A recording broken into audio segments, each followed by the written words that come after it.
Realmente el tema que estamos tratando en este mes sobre la fe tiene su cimiento en Jesús. Y en esta mañana el título del mensaje es La fe, y hay una pregunta que nosotros quisiéramos contestarnos en esta mañana, ¿es siempre valiosa? Es decir, ¿la fe siempre tiene valor? Bueno, yo quisiera compartir con ustedes una historia que se encuentra, un libro de la Biblia que se encuentra entre otros dos libros que también cuentan historias. Pero la historia que en esta mañana sobre la cual vamos a meditar es una historia especial. Es una historia que tiene algunos condimentos que no se encuentran en otras historias bíblicas y que nos llevan a entender lo que es la fe con valor, pero que también nos muestra lo que es la fe sin valor. Por lo tanto, yo ya determino que hay una fe que es valiosa, pero hay fe que no sirve. Ustedes me podrán decir, pero pastor, siempre he escuchado de los púlpitos que la fe es lo único que hace que el hombre pueda llegar a obtener aquellas cosas que de otra manera sería imposible. Yo he escuchado de los púlpitos que Jesús dijo, si tuvieseis fe, dirías a estos montes que se muevan. Yo he escuchado y he leído en los evangelios que Jesús habla de la fe. Yo he leído al apóstol Pablo que habla sobre la necesidad de tener fe y usted me está diciendo que hay fe que no tiene valor. Pues veamos esta historia y usted va a poder entender que hay fe que no vale para nada. Que hay fe que mejor perderla, como diríamos vulgarmente, mejor perderla que encontrarla. Y la historia es la historia del libro de Esther. Ustedes saben que todo el mundo habla de Esther, y cuando hablamos del libro de Esther, hablamos de la reina Esther. Y yo creo que la reina Esther, más allá del valor que ella tuvo para ir al rey y decirle y declararle lo que otro de los personajes importantes de este libro había determinado sobre el pueblo de Israel, yo creo que el verdadero valor del libro de Esther no está en Esther. Y siempre que lleva la contra, ¿viste? Así uno no tiene el título en balde. El pastor le lleva la contra a los teólogos. Yo creo, y vamos a estudiar de este libro dos de los tres personajes importantes. Uno es Naamán o Amán. Y el otro personaje importante de este libro, yo creo que el personaje importante de este libro es el tío de Esther o el primo. No sabemos bien porque según las traducciones puede ser el primo o el tío de la reina Esther, Mardoqueo.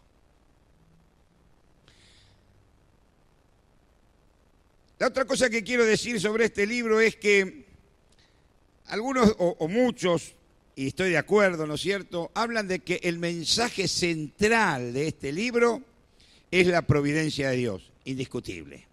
Pero yo quisiera que podamos descubrir en este libro algo más, que la providencia de Dios es la consecuencia de esto, de lo cual yo quiero descubrir en el libro de Esther.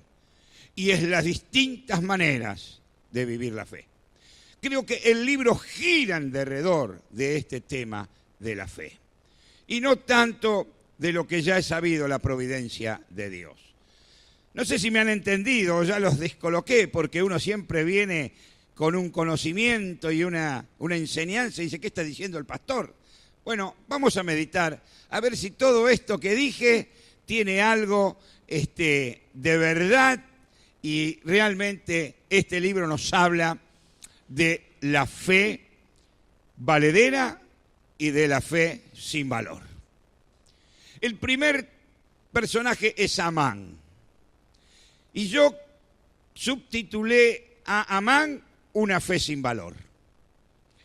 La historia se desarrolla cuando en el Imperio Medio Persa gobernaba un rey llamado Asuero, que en los anales de la historia secular se llama Jerjes I. Es el mismo personaje, el mismo rey. Y en este tiempo aparece una figura llamada Amán, al que el rey le dio autoridad sobre todos los demás gobernadores del imperio. Es decir, que este Amán vendría a ser como el primer ministro. No hablemos del primer ministro, dejémoslo ahí, no es alusión a nadie, pero es como si fuese el primer ministro. Era el que estaba por sobre todos después del rey. Había logrado lo que ningún otro en el reino había logrado, salvo el rey, porque después del rey venía él. ¿Te imaginás? El segundo de un imperio. Los botones saltan, ¿eh? El orgullo empieza a aflorar.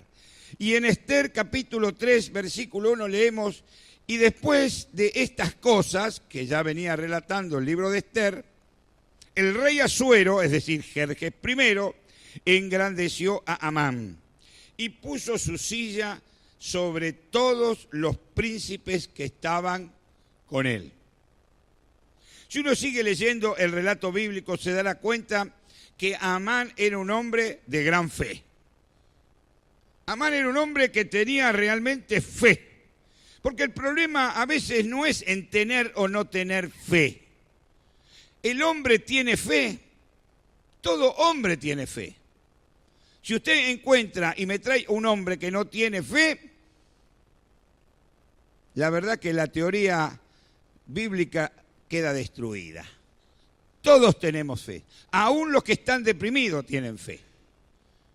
El tema no es la fe, sino en quién yo tengo la fe. Y Amán era un hombre de gran fe, pero ¿saben qué? Fe en sí mismo, en yo. Y la fe, después de haberla depositado en él, si había algún pedacito que quedaba por ahí, la seguía depositando en él. Este era el problema de Amán. Era alguien que depositó la fe en la confianza propia, que depositó su vida en sus fuerzas, en su inteligencia, en sus virtudes. Era alguien que como político y estadista había progresado y por lo tanto no era ilógico pensar que él en su interior tuviese esa sensación de decir: lo que yo he logrado. Fíjate a dónde me puso el rey, es mérito personal. Fue en él mismo. ¿Y cuántas veces nosotros, de la misma manera que Amán, pensamos de nosotros mismos? Esta actitud de confianza nos lleva muchas veces, no estoy negando que no sea así, muchas veces nos lleva a lograr y alcanzar cosas que de otra manera serían imposibles. Pero también esta fe nos lleva a pensar que somos el centro dentro del cual todo debe girar. Y entonces lo que se empieza a generar en nuestro interior es el orgullo. No la fe, sino el orgullo. Y vemos a los demás como inferiores a nosotros. Es decir, empezamos a creer que estamos en un escalón superior.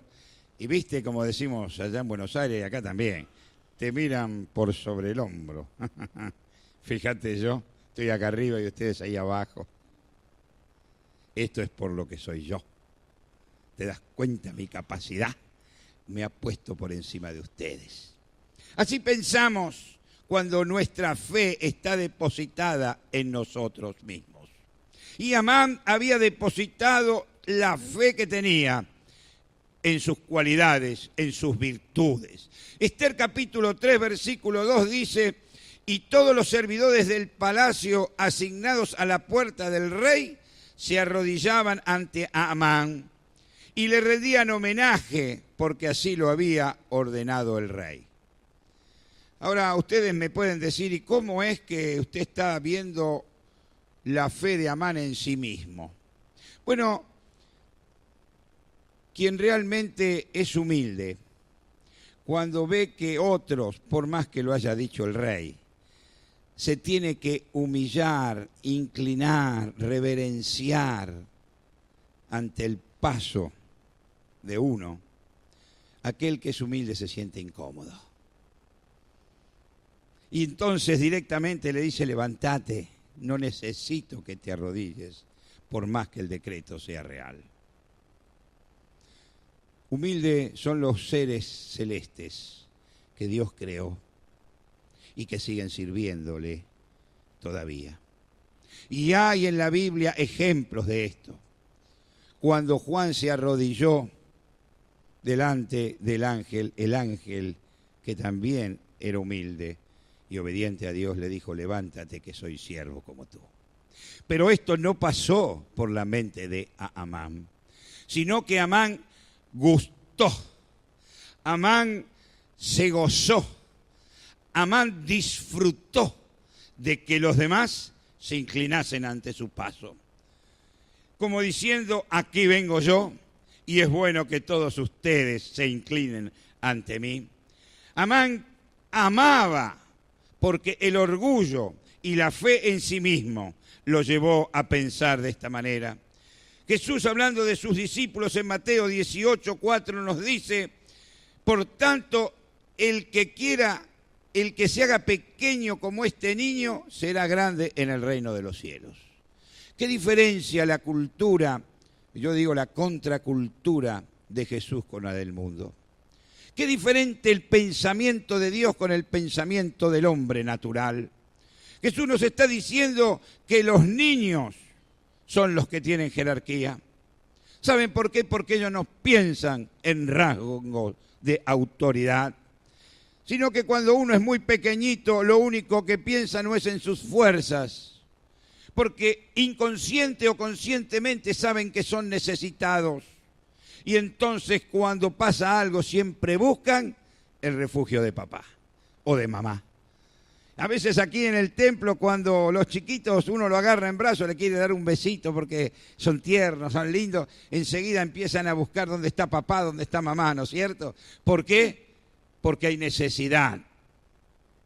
Jesús nos está diciendo que así es en el reino de Dios. Pero Amán no había entendido esto. Y él pensaba que su posición era debido a lo que él era, a sus virtudes en las cuales él tenía fe. Amán era alguien autosuficiente, creía que todo le era posible, por eso es que él había sido elegido y promovido, y entonces él se sintió superior a los demás. Saben, hoy hay muchos que piensan como Amán, que porque tienen un cargo, que porque son promovidos, que porque han adquirido o han logrado algo en la vida, los que están alrededor pasan a ser sus subalternos y son personas de segunda. Una actitud muy común en nuestros días. Es más, una actitud que las filosofías modernas acentúan en nuestra vida. Sé tú mismo. Pon tu confianza en ti. Y el otro día leí un papelito, lamento, porque es alguien que dicen, es un pastor, bueno, así dicen, de Buenos Aires, que da programas de autoayuda. Entonces, vos te podés ayudar a vos mismo, no necesitas de nadie. Y no me digan que no hay filosofías contemporáneas. Claro, pensamos que esas filosofías son contemporáneas, pero leyendo esta historia nos damos cuenta que esta filosofía ya existía en el tiempo de Amán. Por eso es que nosotros tenemos también métodos de psicología y aplicamos, pero no es autoayuda, sino ayuda mutua. Qué diferente es cuando uno puede reconocer su necesidad y ir en busca de alguien o de algo que le pueda solucionar o ayudar a solucionar su problema. Es diferente. Ya empieza uno a consultar otra opinión. Y la Biblia dice que en la multitud de consejos está la sabiduría. Por eso es que el estilo de Amán es un estilo que aquellos que decimos que tenemos fe no debemos seguir. Dice Esther capítulo 3 versículo 6, ¿cuál era el estilo de Amán? El estilo de Amán era el que su opinión era lo que importaba. El estilo de Amán era el de un engreído, el que se creía que podía resolver todo por sí mismo. Y dice, y cuando le informaron a Amán que el pueblo a que pertenecía Mardoqueo desechó la idea de matarlo solo a él y buscó la manera de exterminar a todo el pueblo de Mardoqueo, es decir, a los judíos que vivían por todo el reino de Asuero. Porque previamente dice mismo Esther capítulo 3 versículo 5, dice que cuando Amán se dio cuenta que Mardoqueo no se arrodillaba ante él ni le rendía homenaje, se enfureció. Ahora yo me pregunto, ¿a quién le pidió opinión Amán para tomar semejante determinación? Exterminar un pueblo entero. Bueno, era tan autosuficiente que no encontramos en la Biblia que él haya consultado con alguien para tomar esta determinación. Esto nos muestra que el interior de Amán era ruin y sin sentimiento. Él nunca se iba a inclinar a escuchar, él solo comunicaba sus decisiones y los demás debían cumplirlas. En Proverbios 16, 18 nos adelanta cuál es el final de los que piensan así. Dice el sabio, antes que el quebrantamiento es la soberbia, y antes de la caída, la altivez de espíritu. ¿Lo repito? Antes del quebrantamiento es la soberbia, y antes de la caída, la altivez de espíritu. Si usted sigue leyendo la historia, ha de encontrar que esto fue lo que pasó con Amán. Porque lo que él preparó en altivez, basando su fe en sí mismo, le trajo la destrucción y la muerte. La Biblia cuenta que fue colgado en la misma horca que él había preparado para el pueblo de Israel. ¿Sabes? Si tú has sido inclinado o enseñado o estás siendo guiado a depositar tu fe en ti mismo, yo puedo decirte con tristeza que la realidad ha de ser lo que la palabra de Dios enseña. De la misma manera que pasó con Amán, ha de pasar en tu vida. Pero aquí no termina el mensaje. Ahora viene lo bueno. Ahora viene lo que vivió Mardoqueo. Alguien que realmente tenía una fe verdadera. ¿Por qué? No porque tenía más fe o menos fe que Amán, sino porque su fe estaba depositada donde debía estar. Y yo veo que la fe de Mardoqueo, por dos cosas que la historia nos cuenta, es una fe valedera. Lo primero es porque fe es vivir según lo que Dios manda. Fe es vivir según lo que Dios manda. ¿Cómo lo veo esto en Mardoqueo? Primero, Mardoqueo era judío. Y él declaró que no se inclinaría ante Amán porque era judío. Y usted me dice, ¿qué tiene que ver esto? El judío era aquel que cumplía, aquel que vivía lo que Dios había mostrado a Moisés en Éxodo 20. ¿Qué dice Éxodo 20? Y habló Dios todas estas palabras diciendo, yo soy Jehová tu Dios, que te saqué de la tierra de Egipto de casa de servidumbre. Le está hablando al pueblo cuando estaba en el desierto, cuando ya había cruzado el Mar Rojo, cuando ya había escapado de la esclavitud de Egipto. Yo te saqué de casa de servidumbre, Dice, por lo tanto, no tendrás dioses ajenos delante de mí. No te harás imagen, ni ninguna semejanza de lo que esté arriba en el cielo, ni abajo en la tierra, ni en las aguas, ni debajo de la tierra. No te inclinarás a ella, ni las honrarás, porque yo soy Jehová tu Dios. ¿Saben? A veces no nos inclinamos ante los demás. Amán no se inclinó ante nadie. Amán se inclinó ante sí mismo. A veces vemos los ídolos afuera, pero yo creo que el ídolo más peligroso es el que está dentro. Amán tenía a su ídolo dentro de su propio corazón. Y muchas veces es difícil mirar hacia adentro. Es que bucear adentro de cada uno de nosotros, en nuestro interior, hacer un examen introspectivo de lo que vivimos, de lo que pensamos y de lo que somos, no es fácil. Porque ahí aparece nuestro orgullo que grita. Ahí aparece la soberbia que nos aplaca. Y entonces seguimos con nuestro ídolo en nuestro interior. Pero Mardoqueo supo entender que el único que era digno de ser reverenciado y adorado era Dios. Por eso es que fe es vivir según lo que Dios enseña. Dios enseña que Él es el único digno de ser adorado. Y esto implica muchísimo.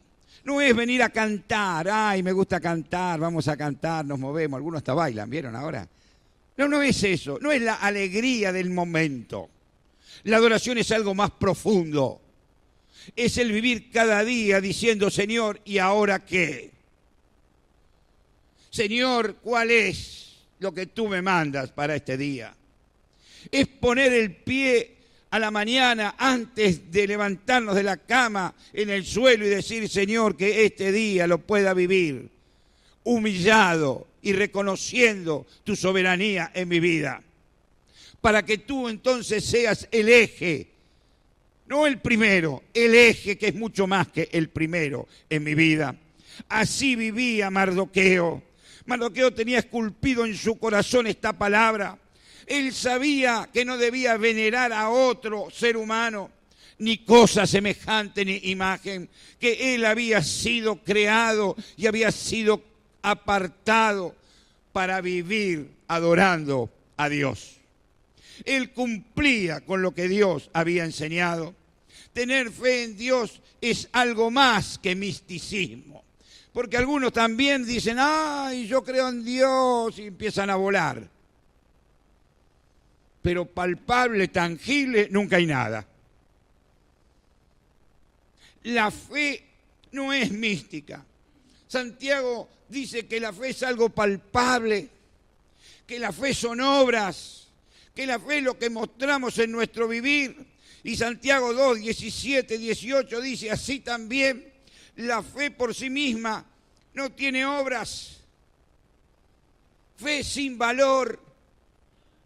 Fe en sí misma no tiene valor. Está muerta, dice Santiago. Pero alguno dirá, tú tienes fe y yo tengo obras. Muéstrame tu fe sin las obras. Y dice Santiago, y yo te mostraré la fe por mis obras. Mardoqueo obró. Mardoqueo no solamente habló, no solamente declaró, Mardoqueo obró. La pregunta es, ¿cómo obras tú? ¿Cuáles son tus obras? Porque de lo que está hablando Santiago aquí no es la obra de hacer algo lindo y algo bueno, sino es el pensamiento que tú tienes en tu corazón, cómo lo llevas a la obra. ¿Cómo lo pones en práctica? ¿Cómo permites que otros vean en ti lo que tú verdaderamente crees? Eso es obrar. Y Mardoqueo obró y mostró que tenía confianza en Dios. Por eso no se inclinó ante lo que el rey había mandado. Y él sabía que si el rey mandaba y alguien se atrevía a desafiarlo, corría con su vida peligro de muerte. Esa es la fe de Mardoqueo, que estuvo dispuesto a priorizar lo que estaba en su interior, fe en Dios, a pesar de que los resultados en su vida, entre comillas, podrían ser negativos. Y lo segundo que veo en la vida de Mardoqueo es que él supo abandonarse, y acá está el obrar del cual habla Santiago. Abandonarse en las manos de Dios. No es abandonarse y de tirarse a la marchanta. Abandonarse en las manos de Dios. Yo diría, Alejandro diría otra cosa, ¿no? El pastor Alejandro, que está en Mendoza, de parte, les digo que no le dije, él tuvo que ir a cumplir con esto de las votaciones, él y toda su familia. No es abandonarse, tirarse a la marchanta. Abandonarse en las manos de Dios, o para abandonarse en las manos de Dios, hay que tener agallas. Hay que tener decisión. Hay que tener firmeza. Hay que estar decidido. Hay que tener principio. Y Mardoqueo tenía todo esto. Y él se dio cuenta que abandonándose en las manos de Dios, estaba cimentando su fe en lo importante. Y acá llegamos al punto de lo que yo quiero que hoy podamos entender. Este libro nos enseña que tú puedes tener fe en una base débil, movediza. Y aunque tu fe sea grande, si tú la cimentas en lo que no tiene mucha consistencia, al primer inconveniente, al primer movimiento, ¿no es cierto? Cuando un edificio está sobre bases no muy sólidas, al primer movimiento se viene abajo. Si tu fe está cimentada en ti mismo, tú eres como arena movediza. Y por lo tanto la fe también. Pero Mardoqueo supo elegir el fundamento donde depositar su fe. Y acá está lo importante de la fe. Todos tenemos fe. El tema no es este. El tema es dónde tú has depositado tu fe. Mardoqueo supo depositarla en la roca eterna de los siglos, en Jehová. Y acá aparece su sobrina. ¿Vieron? Todos hablan de la sobrina, la reina Esther. Yo no la voy a lingunear, como dicen ustedes. Nosotros los porteños decimos, no le voy a sacar el cuero. Realmente fue grande Esther. No soy tan necio como para no verlo. Pero la realidad es que el mérito de lo que hizo Esther, si bien hay mérito en ella, está en Mardoqueo. Y en la fe de Mardoqueo. Porque la reina Esther, cuando su tío le dice, andá y presentate al rey y decile que hay un hombre que quiere matar al pueblo de Dios, ella, ¿saben qué respondió? Todos los siervos y todo el pueblo sabe que hay una ley, que el que entra en la presencia del rey sin ser llamado, ha de morir. Así que si el rey no me llama, a mí me cortan la cabeza. ¿Y sabes qué? Yo cuido mi pellejo. O mi cabeza. Esa fue la respuesta de una mujer de fe. No, la respuesta de alguien de fe es la de que Mardoqueo le da a su sobrina. Y Esther capítulo 4, 14 nos descubre la fe de un hombre como Mardoqueo. Y por la fe de este hombre, un pueblo, el pueblo de Dios, fue librado de una masacre.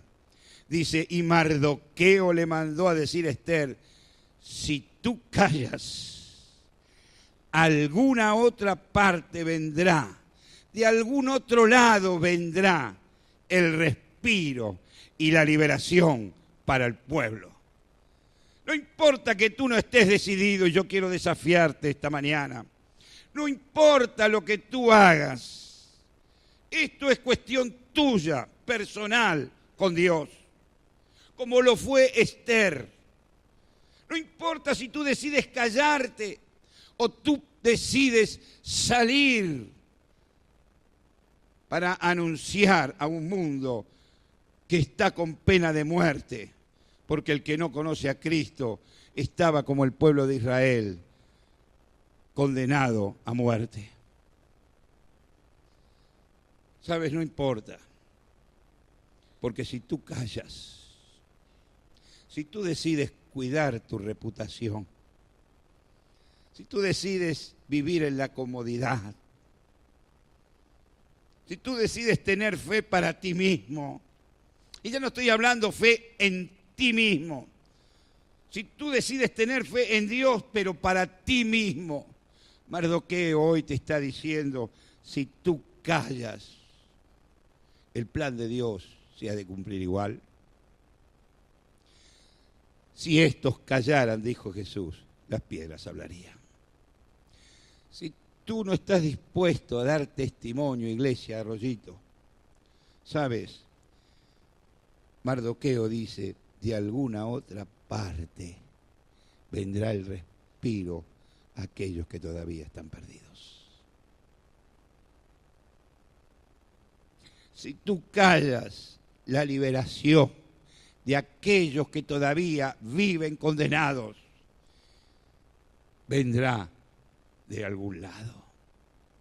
Nadie puede ir contra la voluntad de Dios. Dios es soberano. Por eso yo te invito en esta mañana, mi hermano, mi amigo, a que en primer lugar sepas tener una fe que vale. Sepas depositar tu fe en la roca eterna, en eso que es inconmovible, que pase lo que pase, siempre estará. Y entonces tu fe será efectiva, tu fe tendrá valor. Pero la otra cosa a la cual yo quiero desafiarte es a lo que nos desafió Mardoqueo, es a poner esta fe que vale al servicio del reino de Dios. Para que no venga Dios a decirnos, tú has callado cobardemente, pero otro levantó tu voz. Pongamos nuestra fe en Dios, Dios que vale, y vivámosla, para que nuestra fe sea visible a través de nuestras obras. Cumplamos como Mardoqueo con el mandato de Dios. Esta es la mejor opción que como hijos de Dios tenemos. No busquemos otras. Dios quiere que tu fe muestre obras para su gloria. Que este sea el sentir en la iglesia de Arroyito. Estamos viviendo un tiempo de bendición. No dejemos pasar el tren. Subamos a este tiempo de bendición y digamos, Señor, gracias, porque tú me has desafiado y hoy yo tomo compromiso al desafío tuyo, cimentar mi fe en ti y que esa fe, estar dispuesto a que esa fe muestre obras, tu obra en medio de este pueblo de Arroyito. Dios los bendiga. Y muchachos, chicas, aprendan esto ahora. Ahora que tienen fuerzas, ahora que pueden. Ahora es la hora en la cual Dios los está desafiando. Dios bendiga su pueblo aquí. Y que la paz de Dios, que sobrepasa todo entendimiento, guarde nuestras mentes y nuestros corazones en Cristo Jesús, Señor nuestro. Amén. Dios los bendiga. Escuchamos un postludio, pensamos en esto, me permiten salir y estén orando por mí. Me voy para Buenos Aires, yo también tengo que cumplir. La situación no está muy buena, espero poder llegar nada más. Pero sé que si ustedes oran, Dios hará la obra. Dios los bendiga.